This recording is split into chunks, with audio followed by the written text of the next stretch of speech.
21节的感动时刻，我们要带您拜访在苗栗卓兰山区这一间庭园景观餐厅。餐厅的老板林慧阳原本是设计师，后来回到了家乡盖了餐厅。他说呢，他用客家食材入菜，他要呈现的不仅仅是客家风情，还有浓浓的人生味道。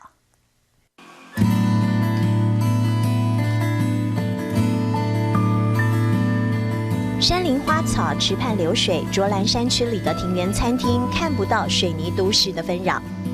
这是我们的用餐区，轻柔的沙幔隔出另一片天空，无隔间的设计用了不同样式的原木桌椅，让空间多了变化。很多那个场景，你看，它是跟以前古时候人想法很接近的，有松啊，有竹啊，有什么啊，就是把那些古话古诗里面的情境放在你的周围而已。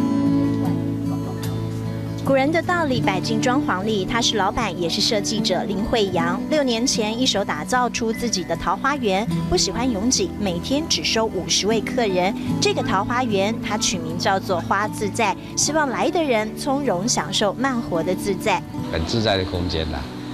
有人这边躺着啊，那边这个因为人不多嘛，所以他可以在这边算是蛮舒服的一个空间。我们桌子放的也不密啊，很书稀疏啊。自在的道理，林慧阳在20多年前有所领悟。从小患有小儿麻痹，但身为长子，养家的压力让他10多岁就离乡打拼。到了30多岁，身体发出了警讯，提醒是时候该休息了。远离了台北，林慧阳归于返乡。我苗栗出身啊，对苗栗就熟悉啊，然后我爱这个土地啊，我爱这个苗栗啊。离不开苗栗，林慧阳把对家乡的爱化成盘中孙，客家特产是呈现的主题。这道菜叫酸甜苦辣，就像我的人生。好，这个辣的部分就是我们用当地的水泥做的，里面是包水泥，外面是那个春卷皮，我们把它加了一点泰式辣椒酱调过的特别辣，所以叫做苦尽甘来。人生的苦乐有柿饼的甜，水梨卷的辣，复杂的情绪交错。林慧阳说会渐渐苦尽甘来。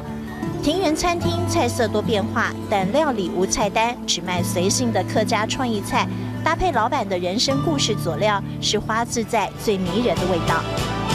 飞舞薄纱隔绝车水马龙，原木的淳朴解构都市的喧嚣，只待客庄原乡的滋味，酸甜交织自在的感动时刻。